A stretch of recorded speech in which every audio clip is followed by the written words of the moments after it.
অভিনন্দন সকলকে। তোমরা সকলেই তোমাদের মাধ্যমিকের ফল পেয়ে গেছো এবং অনেকে ভাবছো তোমরা কি নিয়ে পড়বে এরপর তোমাদের একাদশ শ্রেণীতে। অনেকে আবার নিয়েও নিয়েছো ফিলোসফি বা দর্শন সাবজেক্টটা, কিন্তু বুঝতে পারছো না যে ফিলোসফিটা কি বা দর্শন কি। এই সময়টা আমাদের জন্য খুবই কঠিন যাচ্ছে, কিন্তু আমাদের পিছিয়ে থাকলে তো চলবে না, আমাদেরকেও এগিয়ে যেতে হবে সময়ের সাথে সাথে। তো আজকে আমরা জেনে নেব দর্শন সাবজেক্টটা কি বা ফিলোসফি কি, কোথা থেকে এসছে এই সাবজেক্টটার উৎপত্তি কোথা থেকে, বিভিন্ন বিভিন্ন দার্শনিকরা এর ব্যাপারে কি মতামত দিয়েছে এবং দর্শনের কতগুলো শাখা প্রশাখা আছে, সেটাই আজকে আমরা জেনে নেব এই আলোচনার মাধ্যমে।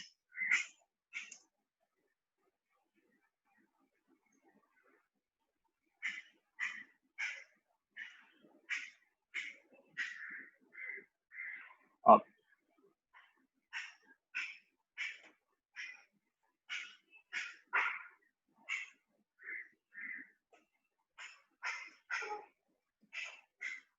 আহ, তোমরা দেখতে পাচ্ছ এবং বুঝতেও পারছো যে দর্শনটা আমরা ফার্স্টে আলোচনা করব যে ওটার অর্থটা কি। দর্শন শব্দটি দৃশ্য ধাতু থেকে সৃষ্টি করা, যার অর্থ দেখা। এবার প্রশ্ন হলো, সব দেখাকেই কি আমরা দর্শন বলা যায়? আমরা যাই নিজেদের জীবনে দেখি সেটাকেই কি আমরা দর্শন বলতে পারি আসলে? যখন কোনো উদ্দেশ্য অনুসারে জ্ঞান অর্জনের জন্য বা তথ্যানুসন্ধানের উদ্দেশ্যে দেখা হয়, তখন সেই দেখাকে দর্শন বলে। এই পৃথিবীতে আমরা যদি বেঁচে থাকার জন্য জ্ঞানের প্রয়োজন হয়, জ্ঞান ছাড়া কোনো প্রকার প্রয়োজন চাহিদা পূরণ করা সম্ভব নয়। সুতরাং নিজেকে বাঁচিয়ে রাখতে বা নিজের অস্তিত্ব টিকিয়ে রাখার জন্য জ্ঞান প্রয়োজন। এখানে আমরা দেখতে পাচ্ছি যে আমাদের জ্ঞানের প্রয়োজনীয়তাটা কি, আমাদের বেঁচে থাকার জন্য কিভাবে জ্ঞান লাগে। এবার তোমরা দেখে নেবে যে জ্ঞান কিভাবে বেঁচে থাকার জন্য প্রয়োজন। তোমরা ঘুম থেকে সকালে ওঠার থেকে রাতে শুতে যাওয়া পর্যন্ত একটু যদি তোমরা ভেবে দেখো, তোমরা দেখতে পারবে প্রতিটি পদক্ষেপেই আমাদের জ্ঞানের দরকার হয়।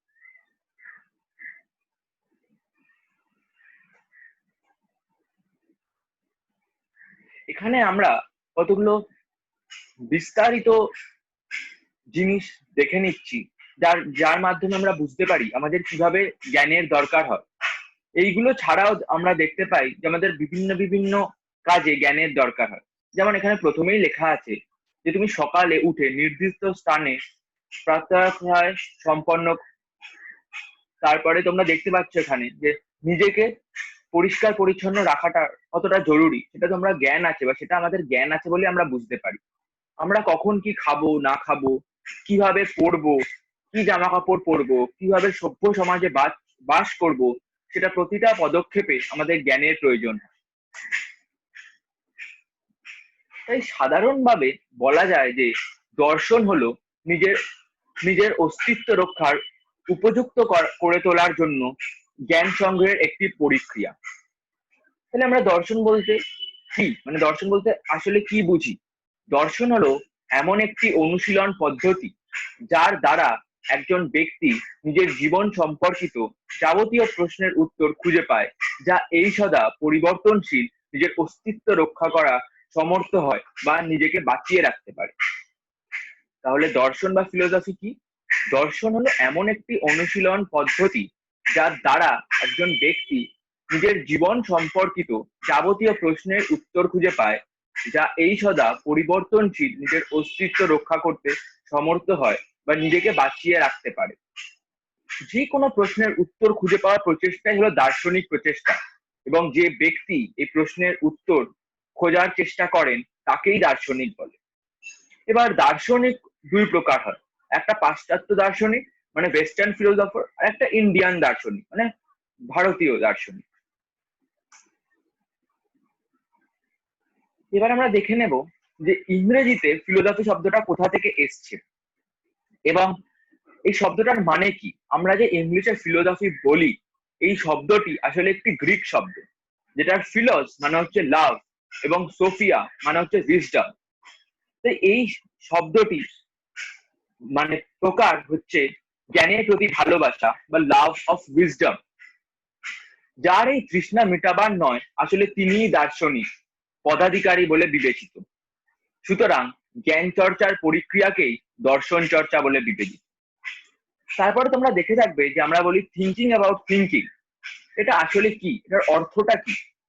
দর্শনকে চিন্তন সম্পর্কিত চিন্তনকেই আমরা থিঙ্কিং অ্যাবাউট থিঙ্কিং বলা হয়, যা নির্দিষ্ট করে জ্ঞান চর্চার দ্বারা নির্বিচ্ছিন্নভাবে সত্যানুসন্ধানের প্রক্রিয়া, যা সত্যের চুলোচেরা বিশ্লেষণ সাহায্য করে, তাকেই আমরা থিঙ্কিং অ্যাবাউট থিঙ্কিংও বলতে পারি।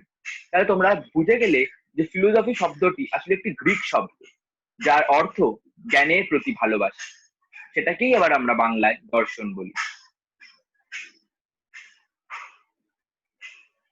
দর্শন হলো আমেরিকান হেরিটেজ ডিকশনারিতে অনুযায়ী দর্শন হলো এমন এক প্রক্রিয়া যা যুক্তি নির্ভর ও পুঙ্খানুপুঙ্খভাবে প্রকৃত সত্য যাচাই ও প্রতিষ্ঠা করার একটি বিশেষ সহায়ক। আবার বলা হয় যে দর্শন হলো অস্তিত্ব সম্পর্কিত প্রশ্নের উত্তর অনুসন্ধানের প্রক্রিয়া। এর অর্থটা কি আমি যদি তোমাদের সহজ ভাষায় বলতে চাই, তাহলে বলা যেতে পারে তোমরা যে জ্ঞান অর্জন করছো, তোমাদের যে জ্ঞানের প্রতি তৃষ্ণা, তোমাদের যে জানার ইচ্ছা, সেটাই আসলে দর্শন। আমরা যেভাবে জানতে পারি, যেভাবে আমরা জ্ঞান অর্জন করতে পারি ও লাভ করতে পারি, সেটাই আসলে দর্শন। এবার আমরা জেনে নেব দার্শনিক মতে দর্শন কি। বিভিন্ন বিভিন্ন দার্শনিকরা দর্শনকে নিয়ে কি বলেছে এবং তাদের কি মতামত। এবার তোমরা দেখতে পারো যে তাদের সাথে তোমাদের নিজেদের মতামত তোমরা মিলিয়ে নিতে পারো। বিভিন্ন বিভিন্ন দার্শনিকরা বিভিন্ন বিভিন্ন তাদের মতামত আমাদেরকে জানিয়েছেন এবং সেইটাই আমরা দেখে নিই। জর্জ ব্রেকলি একজন ওয়েস্টার্ন ফিলোসফার, ওয়েস্টার্ন দার্শন। তিনি বলেছেন philosophy being nothing but the study of wisdom and truth. তার অর্থটা কি? দর্শন হলো জ্ঞান ও সত্য সম্পর্ক অনুশীলনের একটি প্রক্রিয়া। এপিকটেটাস এর মতে, এপিকটেটাস বলেছিলেন এটা 1922 তে। তার মতে the beginning of philosophy is a consciousness of your own weakness and inability in necessary things. তার অর্থ দর্শনের সূচনা নিজের দুর্বলতা ও অক্ষমতা সম্পর্কিত সচেতনতা থেকেই শুরু হয়ে থাকে। তাহলে এপিকটেটাস আমাদেরকে কি বলেছেন, তার মতামত জানিয়েছেন যে দর্শনের সূচনা নিজের দুর্বলতা ও অক্ষমতা সম্পর্কিত সচেতনতা থেকেই শুরু হয়ে থাকে। সুতরাং জ্ঞানমূলক বা দক্ষতামূলক অক্ষমতাকে ক্ষমতায় রূপান্তর করার যে অনুশীলন পদ্ধতি, তাই হলো দর্শন। যেমন একজন ব্যক্তি যদি নিজের অক্ষমতাকে অধিক গুরুত্ব প্রদান করেন, এক্ষেত্রে দর্শন চর্চা সেই নির্দিষ্ট ব্যক্তিকে কার্যকরী দিশা প্রদান করে সচেতন করে তোলেন। সোরেন কিরেকগার্ড এর মতে philosophy is life's dry nurse who can take care of us but not suckle us. তার মানে দর্শন ব্যক্তির জীবনকে পরিচর্যা করে প্রক্রিয়া। দর্শন ব্যক্তির জীবনকে পরিচর্যা করার প্রক্রিয়া। সুতরাং নিজের অস্তিত্ব রক্ষা করার জন্য নিজের ব্যক্তিত্বের সকল দিককে উপযুক্তভাবে পরিচর্যা করা জীবনের একটি লক্ষ্য। এই লক্ষ্য পূরণে দর্শন একটি বিশেষ প্রকারের সহায়তা প্রদানকারী প্রক্রিয়া।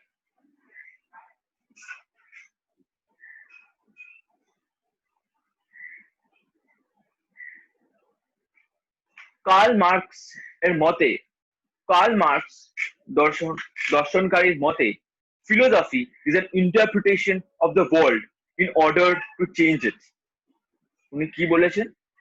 philosophy is an interpretation of the world in order to change it. তার অর্থটা কি সহজ ভাষায়?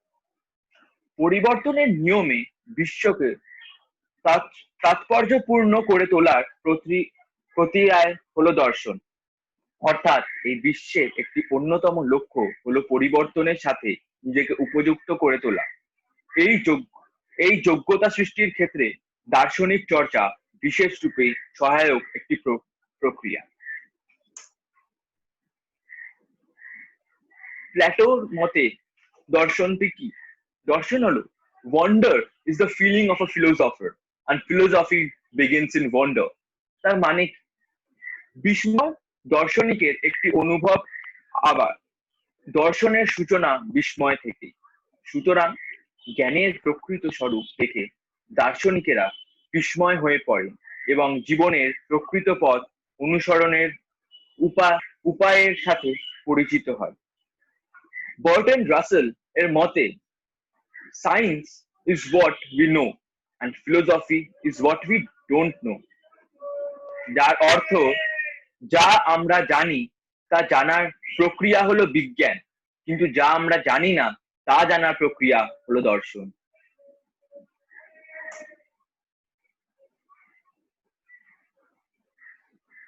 লাডউইগ উইটজেনসেন এর মতে philosophy aims at the logical clarification of thoughts। Philosophy not a body of doctrine but an activity। A philosophical work consists essentially of elucidations। Philosophy does not result in philosophical propositions but rather in the clarification of the propositions। যার অর্থ আমরা সহজভাবে বুঝতে পারি যে দর্শনের লক্ষ্য চিন্তনের যৌক্তিক স্বচ্ছতা প্রদান করা। তোমরা দেখে নিতে পারছো যে দর্শন কোনো মতবাদ নয়, এটা একটা কর্ম। স্বচ্ছতা প্রদানই হলো দার্শনিক ক্রিয়া। কোনো দার্শনিক প্রস্তাবের ফল দর্শন নয়, বরং একটি স্বচ্ছতা প্রদানের প্রক্রিয়া। তাহলে বলা যায় যে দর্শন স্বচ্ছতা প্রদানের একটি বিশেষ প্রক্রিয়া। তাহলে আমরা পুরোটাকে কি বুঝলাম? যে দর্শন স্বচ্ছতা প্রদানের একটি বিশেষ প্রক্রিয়া।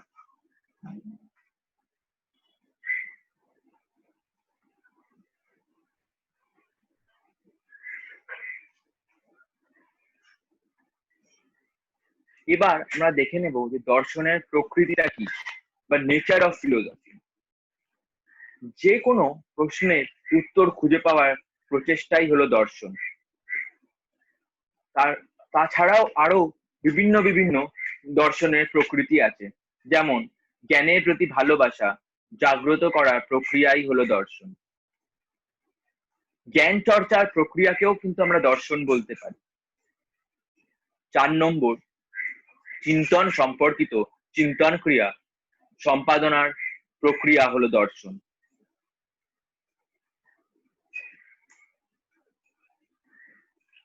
তাছাড়াও আরো বিভিন্ন বিভিন্ন প্রকৃতি আছে দর্শন, যেমন নির্বিচ্ছিন্ন সত্য যাচাই করার প্রক্রিয়া, বাস্তবিকতা বিষয় অনুশীলন হলো দর্শন, মূল্যবোধ বিষয়ক অনুশীলন হলো দর্শন, এবং বিভিন্ন বিভিন্ন আরো প্রকৃতি, যেগুলো তোমরা দেখে নিতে পারো।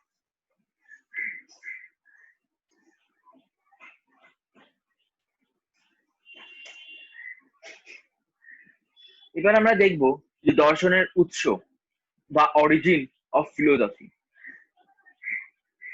যেমন দার্শনিক চিন্তার পরিপ্রেক্ষিতে ওঠার প্রশ্ন বলি, জীবনযাপনের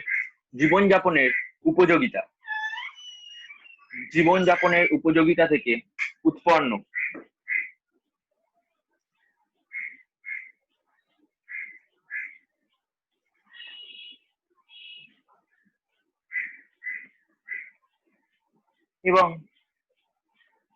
এবং অজানাকে সঠিকভাবে জানা। শাস্ত্র হিসাবে দর্শনের উদ্দেশ্যই হলো অজানা বিস্ময় গুলোকে সঠিকভাবে জেনে নেওয়া এবং তারই সাহায্য জীবনের দিকে নির্ণয় করা। কোনো কিছুকে নির্বাচারে গ্রহণ করার অর্থই হলো অজ্ঞতা বা মূর্খামি। একইভাবে কোনো কিছুকে নির্বিচার বর্জন করা অবিবেচনাপূর্ণ কাজ। অজানা বিষয়কে তাই নির্বিচার করে গ্রহণ করা বা বর্জন না করা, তাকে সঠিকভাবে বিচার বিশ্লেষণের মাধ্যমে জেনে নিয়ে গ্রহণ বা অর্জনের সিদ্ধান্ত নেওয়া উচিত।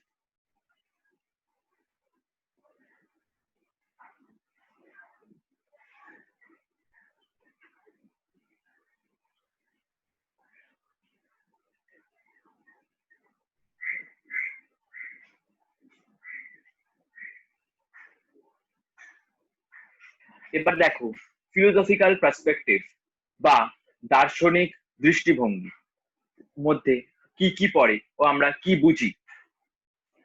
দেশ ও কালের অতীত। দ্বিতীয়, সমষ্টিগত কল্যাণকামী দৃষ্টিভঙ্গি। তৃতীয়, জীবনের প্রকৃত অস্তিত্ব অনুসন্ধান। চতুর্থ, মোক্ষ লাভের পথ প্রদর্শক।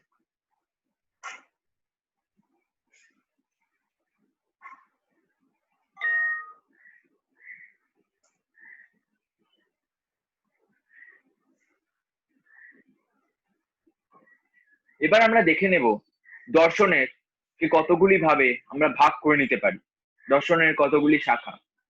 প্রথম হচ্ছে জ্ঞানবিদ্যা, তারপর হচ্ছে অধিবিদ্যা, তারপর নীতিবিদ্যা, চতুর্থ সমাজ দর্শন ও পঞ্চম হচ্ছে তর্কবিদ্যা।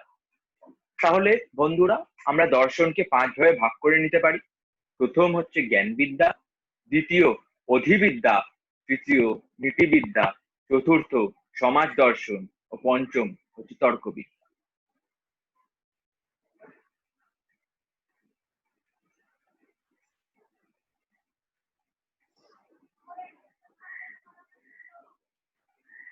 এবার আমরা এই শাখাগুলির ব্যাপারেই আরো জেনে নেব বিস্তারিতভাবে। সংক্ষেপে দর্শনের শাখাগুলি সম্পর্কে এখানে আলোচনা করা হচ্ছে এবং তোমরাও দেখে নাও। জ্ঞান তত্ত্ব বা এপিস্টেমোলজি, যেটা প্রথম শাখা। এপিস্টেমোলজি হলো দর্শনের এমন একটি অনুশীলন ক্ষেত্র যার আলোচ্য বিষয় হলো জ্ঞান বা জ্ঞান বিষয়ক বিভিন্ন প্রশ্নের উত্তর অন্বেষণ করা। যেমন জ্ঞান কি, প্রকৃত জ্ঞানের বিষয়গুলি কি, জ্ঞান লাভের উপায়গুলি কি, বিভিন্ন যথার্থ জ্ঞানের লক্ষণ কি ইত্যাদি প্রশ্নের উত্তর প্রদান করে থাকে। মেটাফিজিক্স। মেটাফিজিক্স বা অধিবিদ্যা কি? মেটাফিজিক্স হলো বাস্তবতা ও অস্তিত্বকে নিয়ে অনুশীলন করে দর্শনের ক্ষেত্রটি, তাকেই মেটাফিজিক্স বলে। এই অনুশীলন ক্ষেত্রটি কতগুলি বিশেষ প্রকারের অনুশীলন ক্ষেত্রে রয়েছে, সেইগুলি হলো, এবং আমরা এই শাখাটা অধিবিদ্যা শাখাটাকে আরো বিভিন্ন প্রশাখায় দেখে নিতে পারি। এগুলো মেটাফিজিক্স বা অধিবিদ্যাকে আমরা আরো কত রকম ভাবে ভাগ করতে পারি।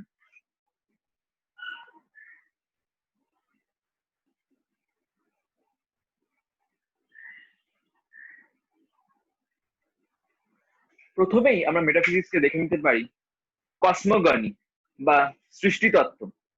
তো কসমগনি বা সৃষ্টিতত্ত্ব আসলে কি? কসমগনি হলো সৃষ্টি কি, জগৎ কি, সৃষ্টি হয়েছে না পূর্ব থেকেই বর্তমান ছিল, কেনই বা জগৎ সৃষ্টি হয়েছে, জগৎ কি উদ্দেশ্যে সৃষ্টি হয়েছে, এই সকল প্রশ্নের উত্তর প্রদান করে থাকে।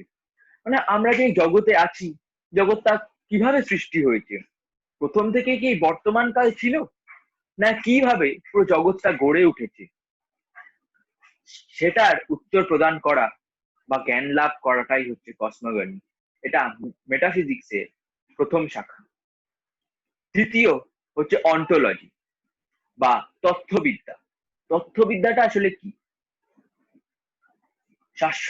শাশ্বত সত্তা কি, ইয়া এক না বহু, প্রতিটি উপাদানের সাথে কি সম্পর্ক আছে, এই সকল প্রশ্নের উত্তর খোঁজা, এটাকেই আমরা ইংলিশে অন্টোলজি বলি বা বাংলায় তথ্যবিদ্যা বলে থাকি।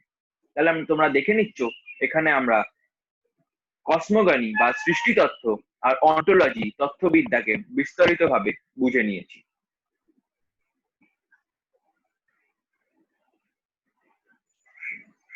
এরপর আমরা দেখি philosophy of self. Philosophy of self বলতে আমরা কি বুঝি? আত্মা কি, দেহের সাথে আত্মার সম্পর্ক কি, ইহা কি স্বাধীন নাকি দেহের উপর নির্ভরশীল, এই সকল প্রশ্নের উত্তর অন্বেষণ করা এক কাজ। মানে এর আসল কাজটা কি, যে আমাদের সাথে আত্মার কি সম্পর্ক, যে আত্মাটা কি স্বাধীন নাকি দেহের মধ্যে নির্ভরশীল, এই সকল প্রশ্নের উত্তর অন্বেষণ করাই হলো ফিলোসফি অফ সেলফের কাজ। মানে নিজের ব্যাপারে ফিলোসফি মানে আমরা আগেই জেনেছি যে জ্ঞান লাভ করা, আর সেলফ মানে হচ্ছে নিজস্ব, নিজের ব্যাপারে, নিজের ব্যাপারে জ্ঞান লাভ করা এবং এবং আত্মা কি এবং এই ব্যাপারে জ্ঞান অর্জন করাকেই আমরা ফিলোসফি অফ সেলফ বলতে পারি। তারপর এক্সিওলজিটা কি? মূল্যবোধ সংক্রান্ত দর্শনবিদ্যা বলতে আমরা কি বুঝি? মূল্যবোধের শিক্ষাকে সাধারণভাবে এক্সিওলজি বলা হয়ে থাকে। এর এর অর্থ অর্থভুক্ত বিষয়গুলি হলো এথিক্স, যার ভালো ও মন্দ বিচার করা; এস্থেটিক্স, যার সৌন্দর্য বিষয় অনুশীলন করা; এবং লজিক, যৌক্তিক বিষয় অনুশীলন করে থাকে। আমরা আজই কিছুক্ষণ পরে এই লজিক ব্যাপারে বিস্তারিতভাবে আলোচনা করে নেব। তোমরা এখানে দেখে নিতে পারছো যে আমরা ফিলোসফি অফ সেলফ আর এক্সিওলজি ব্যাপারে আলোচনা করলাম।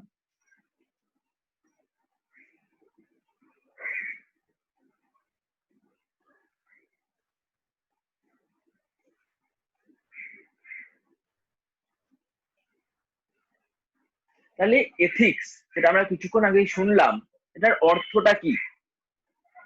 ফিলোসফিতে এই এথিক্স বলতে আমরা কি বুঝি?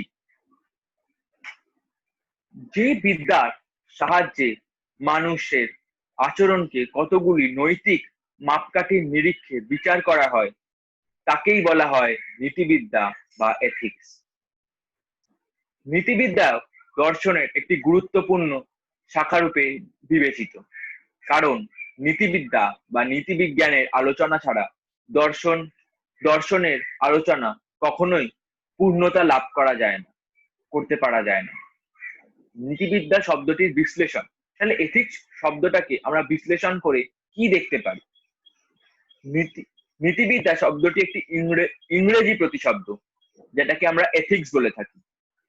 এথিক্স শব্দটি উদ্ভূত হয়েছে গ্রিক এথিকা শব্দ থেকে। আমরা দেখেছি কিভাবে ফিলোসফি শব্দটাও একটি গ্রিক শব্দ থেকে আমরা পেয়ে থাকি, সেরকমই এথিক্স শব্দটাও গ্রিক শব্দ থেকে, এথিকা শব্দ থেকে এসছে, যা এসছে এথস থেকে। এথিকা শব্দ থেকে যা এসছে এথস থেকে। এথস শব্দের অর্থ হলো মানুষের আচার আচরণ, রীতিনীতি, অভ্যাস ইত্যাদি। সুতরাং শব্দতাত্ত্বিক বিশ্লেষণের পরিপ্রেক্ষিতে উল্লেখ করা যায় যে নীতিবিদ্যা হলো মানুষের চরিত্রের নৈতিক আদর্শ সংক্রান্ত আলোচনা বা বিজ্ঞান। নীতিবিদ্যাকে আবার অনেক সময় নীতি দর্শন বা মোরাল ফিলোসফি রূপেও উল্লেখ করা হয়। মোরাল ফিলোসফির মোরাল শব্দটি উদ্ভূত ল্যাটিন মোরাস শব্দ থেকে, যার অর্থ অভ্যাস, রীতিনীতি বা আচরণ। সুতরাং নীতিবিদ্যা যে সামাজিক মানুষের আচার আচরণ, নৈতিকতা সম্পর্কিত আলোচনা, তাতে তাতে কোনো সন্দেহই নেই। তাহলে আমরা এথিক্সটা কি বলে এবং তার কি বিশ্লেষণ, সেটা এখানে আলোচনা করে নিলাম।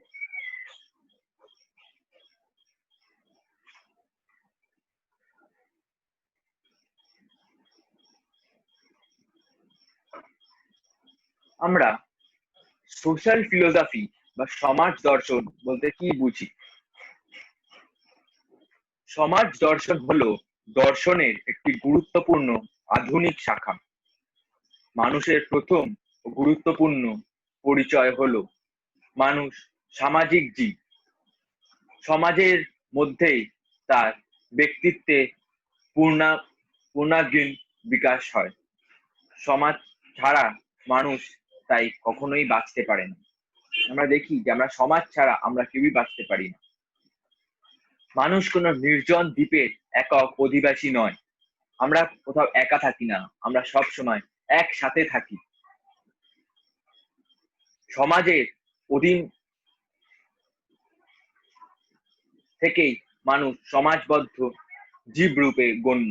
সমাজের প্রকৃতি বা রূপ কালে পরিবর্তন হলেও এ কথা সত্য যে মানুষের মূল সামাজিক সত্তার কোনো পরিবর্তন ঘটেনি। অত্যন্ত প্রাচীনকাল থেকে মানুষের সমাজবদ্ধ হয়ে বাস করে আসছে। এমনকি প্রস্তর যুগে গুহায় অন্তরীণ মানুষও যে একসঙ্গে বসবাস করত তাতে কোনো সন্দেহই নেই। আজও মানুষ সামাজিক জীব রূপেই পরিগণিত। মানুষের এই সামাজিক জীবন সম্পর্কে দর্শন সম্মত আলোচনাকেই বলা হয় সমাজ দর্শন। তাহলে আমরা সহজ কথায় সোশ্যাল ফিলোসফি বা সমাজ দর্শন বলতে কি বুঝি? আমরা প্রাচীনকাল থেকেই দেখে আসি বা আমরা জানি এখন যে মানুষ কিভাবে গুহার ভেতরে থাকতো। তখন এরম বাড়িঘর ছিল না, আমরা গুহার ভেতরেই মানুষ থাকতো। সেই প্রাচীন কাল থেকে আজ অবধি মানুষ কিন্তু একসাথেই বাস করেছে এবং সেটাই করে চলবে। তাই তাকে সোশ্যাল ফিলোসফি বলে। প্রাচীন কাল থেকে মানুষ গুহার মধ্যেও একসঙ্গে বাস করেছে, একটা সমাজ সৃষ্টি করেছে এবং আজও আমরা একটা সমাজের মধ্যে আছি। সমাজ দর্শনের সংজ্ঞা। প্রখ্যাত সমাজবিজ্ঞানী তার ফান্ডামেন্টালস অফ সোশিয়োলজি নামক প্রত্যন্ত সমাজ দর্শন সংজ্ঞা দিতে গিয়ে বলেছেন, সমাজ দর্শন হলো একাধিক সমাজ বিজ্ঞান এবং অপরদিকে দর্শনের মধ্যে এক মিলন ক্ষেত্র।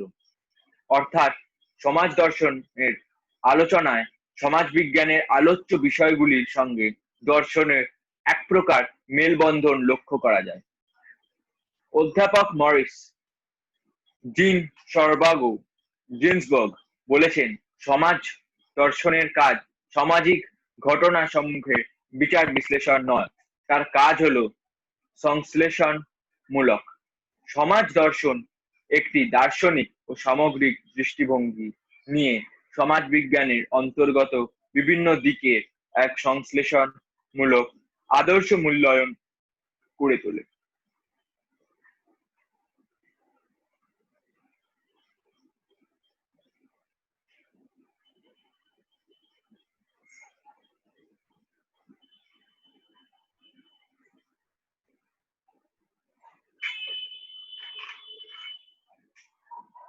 এখানে আমরা দেখছি দার্শনিক পরিসর বা স্কোপ অফ ফিলোসফি।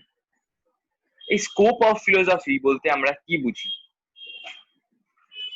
মানুষ সামগ্রিক অভিজ্ঞতা, দ্বিতীয় জ্ঞানতান্ত্রিক আলোচনা, প্রতিভাস বিজ্ঞানের আলোচনা সমূহ এবং অধিবিদ্যার আলোচনা।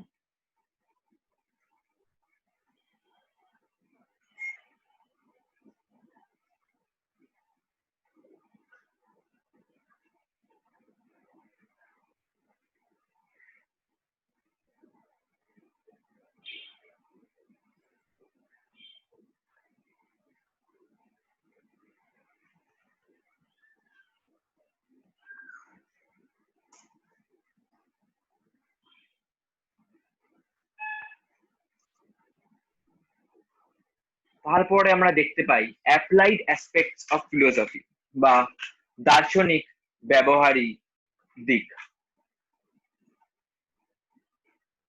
মানব জীবনে প্রথমে আমরা দেখতে পাই মানব জীবনের ব্যবহারিক ও ও পারমার্থিক দিক। মানুষের জীবন এই দুটি দিকেরই প্রয়োজন আছে। মানুষ শুধুমাত্র তার ব্যবহারিক দিক নিয়ে সন্তুষ্ট থাকতে পারে না, কারণ মানুষের জানার আকাঙ্ক্ষা হলো অদম্য। সে তার ব্যবহারিক জীবনের বাইরেও বিষয় সম্পর্কেও জানতে চায় এবং সেগুলোকে চিনতে চায়। অর্থাৎ মানুষ তার পারমার্থিক দিকেরও অনুসন্ধানে আগ্রহী। আমরা ব্যবহারিক দিকের ওপর আগ্রহী থাকি না, আমাদের পারমার্থিক দিকের ওপরে আগ্রহ থাকে। তারপরে হচ্ছে পরিপূরণ জ্ঞানের জন্য উভয় দিকেরই জ্ঞান প্রয়োজন। জীবন ও জগৎ সম্পর্কে পূর্ণজ্ঞান লাভ করতে হলে জীবনের ব্যবহারিক দিকের জ্ঞান যেমন প্রাথমিকভাবে প্রয়োজন, তেমনি পারমার্থিক দিকের জ্ঞান বিশেষভাবে কাম্য। বিজ্ঞান শুধুমাত্র জীবনের ব্যবহারিক দিকেরই জ্ঞানের পন্থা নিরূপ করে, পারমার্থিক ক্ষেত্রেও তার কোনো ভূমিকা নেই। কিন্তু দর্শনেই উভয় দিকের জ্ঞানই প্রদান করে। দর্শন মানব জীবনের ব্যবহারিক বা প্রয়োগগত দিক এবং পরমার্থিক বা ঐত্তিক উভয় দিকেরই উপরে আলোকপাত করে। জীবনের এই উভয় দিক মোটেও পরস্পর বিচ্ছিন্ন নয়, তার পরস্পরের পরিপূরক। এই উভয় দিক সম্পর্কে এক সামগ্রিক আলোচনা করে দর্শন।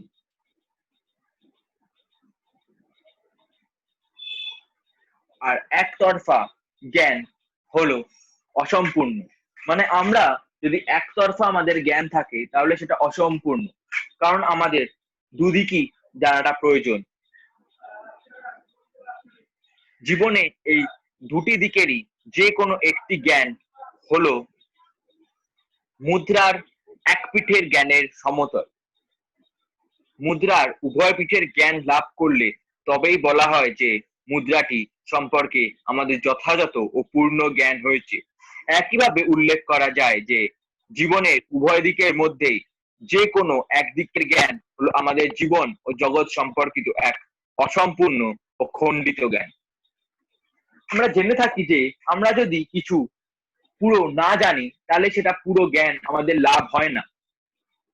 অল্প কিছু ব্যাপারে আমরা যদি জানি তাহলে আমরা সেটাকে সম্পূর্ণ করতে গেলে আমাদের পুরো বিষয় বস্তুই জানতে হবে।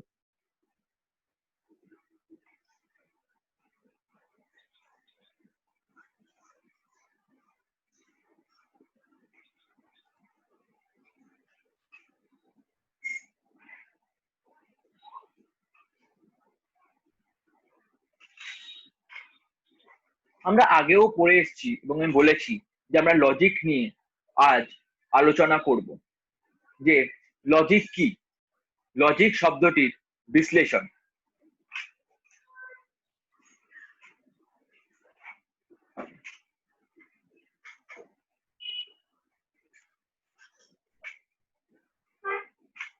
তর্কবিদ্যাকেই আমরা বাংলা ইংলিশে লজিক বলি এবং বাংলায় তর্কবিদ্যা বলি। তর্কবিদ্যা শব্দটি ইংরেজ প্রতিশব্দই হচ্ছে লজিক। তর্কবিদ্যা সংক্রান্ত ধারণাটা লজিকের শব্দগত বিশ্লেষণের মাধ্যমে প্রতিফলিত হয়। লজিক শব্দটি গ্রিক লজিকা শব্দ থেকে উৎপন্ন হয়েছে। বন্ধুরা তোমরা দেখে নিচ্ছ যে আবার এই লজিক শব্দটাও ফিলোসফি শব্দের মতো গ্রিক শব্দ থেকে উৎপন্ন হয়েছে। এই লজিক শব্দটি আবার লোগোস শব্দের বিশেষণ রূপে গণ্য। লোগোস শব্দটির অর্থ হলো চিন্তা বা বা চিন্তার বাহন। সুতরাং বলা যায় যে তর্কবিদ্যা হলো চিন্তার বাহন সম্পর্কিত বিজ্ঞান। এই তর্কবিদ্যারও বিভিন্ন বিভিন্ন সংজ্ঞা রয়েছে। বিভিন্ন তর্কবিদ্যার বিভিন্ন ধারণা সংজ্ঞা দিয়েছেন। টমসন প্রদত্ত সংজ্ঞা। থমসন বলেন তর্কবিদ্যা হলো চিন্তার নিয়মাবলীর বিজ্ঞান। মানে logic is the science of lodge of thought.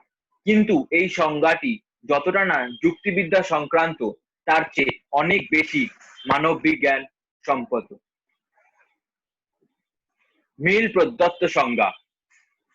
তর্কবিদ জে.এস. মিল আর তার এ সিস্টেম অফ লজিক গ্রন্থ উল্লেখ করেছেন যে তর্কবিদ্যা হলো চিন্তার তৎ চিন্তার অন্তঃস্থিত প্রমাণগত ও মূল্যায়ন সূচক বিজ্ঞান। মানে logic is the science of operations of understanding subservient to the estimation of evidence.